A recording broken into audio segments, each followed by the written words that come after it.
About you? Sir, my name is Sonal. As you read in the form, I belong to Bihar, and I have completed my graduation from National Institute of Technology, Jamshedpur, Jharkhand. Then I went on to work for a telecom major, Idea Cellular Limited, for about 1 year and 1 month. Then I resigned from the job because of my preparations, and I started my preparation from 2015. And after that, I have been here in Delhi, and this time I cleared my mains, so I'm sitting in front of you. Meanwhile, I've also been working as a part-time tutor to small primary children, mostly primary children, and I've also been supporting my household. Okay. Why did you leave Idea Cellular to aspire for civil services? Yes, sir, definitely.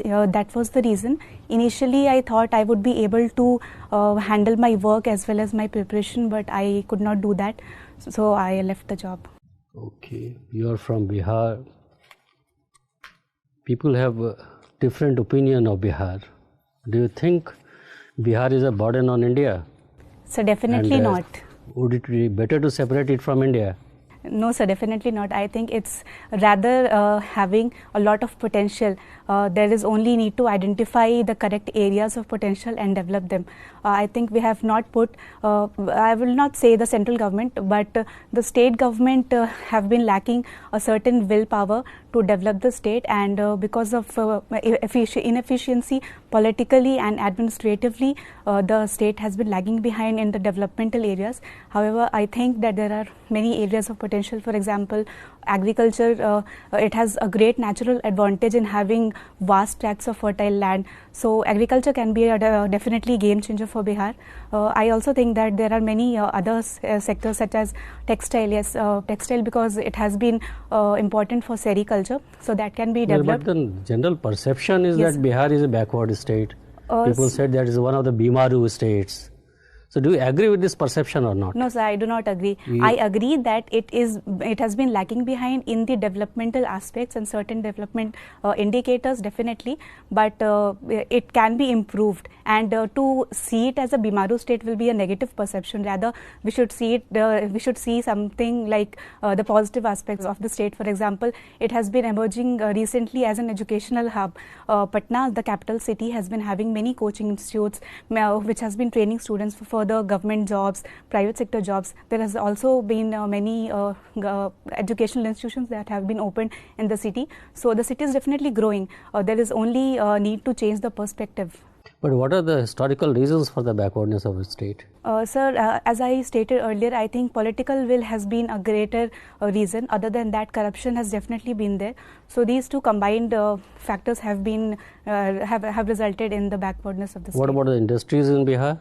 So industries in general, we do not have much of mineral resources after separation of Jharkhand. We are mostly left with a little bit of limestone and mica, and after the coming of synthetic insulator, even the mica industry is not as much development booster. In textile, Bihar has been having some background. Other than that, we have sugar industry, and some breweries have also been established, but they have also been affected recently after the liquor ban. Sugar industries are closed in Bihar. Yes, sir. They have not been profitable. There is absolutely no political will to revive those industries. Yes, sir. That is the reason I cited earlier as well. The political will, that has been a major problem with Bihar. Suppose if you get selected. Yes, sir. And if you are posted there in your own home cadre state. Yes, sir. Then what will be your priorities to improve? So I think we should start at a very small level, and gradually the changes would manifest. It is not going to change the scenario in say 1 or 2 years, but we need to identify the correct areas where the state has potential and to develop them. Especially, I would say I would focus mostly on agriculture. I think that can be a game changer for Bihar. I really think so. Okay. Yes, sir. Tell us something about women empowerment in India.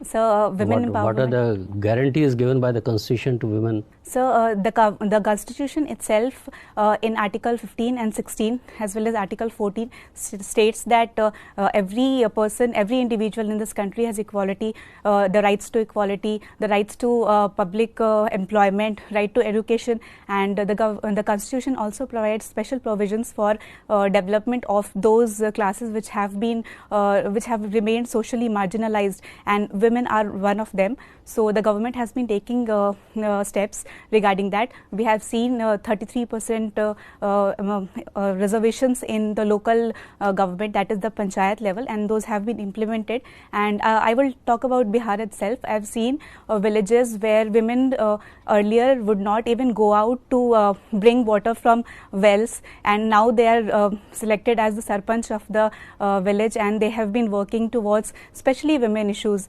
towards education, and the villages where women have been the leaders are showing tremendous growth. So I think that is one of the achievements at a very small level. Other than that, in education we have improved the primary enrollment ratio. In girls we have achieved almost 100% primary enrollment ratio as compared to the boys. In higher education there has been some bias, and I do not think there is much time that we will soon be able to catch up. Other than that, I think in science and technology field, women have been lacking a bit. Maybe that is because of the traditional backlogs that can be covered over a period of time. And we can see women empowerment, excellent examples in Sakshi Malik and PV Sindhu, who have won us Olympic medals where men could not. So definitely there is an improvement in women empowerment, and I think the years to come will be seeing more of that. There is an Anti-Dowry Act. Yes, sir. Do you really think it is effective in Bihar?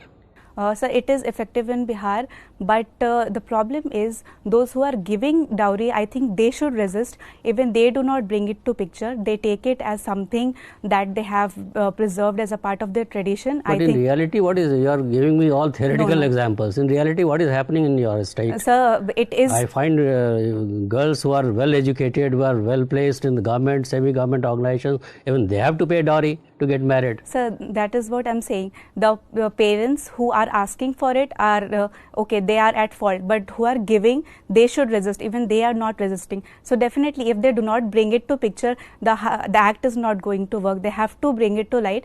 Recently, the Bihar government has been taking initiatives for changing the social and behavioral values. For example, they have been mass campaigning. They have put up advertisements which are encouraging them to say no to dowry, and to see the ill effects of it, and to not see girl child as a burden or someone. If you are investing in educating a girl, it is equivalent to educating a boy. So why take dowry? So therefore, I think there has been a change in perception, and but still there are scopes for improvement. Sonal, you have done your BTech. Yes, sir. From Jamshedpur, Jharkhand. Yes, sir. That's right. In your opinion, which one is more developed state, Bihar or Jharkhand? Sir, I think Jharkhand is lagging behind more in a perspective that it has more resources. We see it like Jharkhand has got many mineral resources ranging from coal to iron to bauxite to mica to uranium, but still there are industries as well. However, the growth of the state has not been in that proportion. So I think Jharkhand has got more problems than Bihar. Yes, sir. So, what is your opinion? Once Jharkhand is separated from Bihar, it also affected development of Bihar? Yes, sir. I think it did affect the development of Bihar in totality. In totality? Yes, sir. Can you give some statistics about that? Do you have any idea? I'm sorry, sir. I'm not clear about the statistics. Okay. But in a general view, I think because of separation of Bihar and Jharkhand, both states have got affected. Jharkhand, because most of the administrative system was concentrated in and around Patna, the capital of Bihar. So, and also because the demography of Bihar and Jharkhand are tremendously different. Jharkhand comprises mostly of the tribal population, which are already educationally and socially backward and have been marginalized, and it was thought that when Jharkhand is separated, they will get more opportunities for development, but unfortunately that did not happen. And it's the same for Bihar. Bihar lost most of its mineral resources because the coal and the iron fields are. If we compare Bihar and Jharkhand, yes,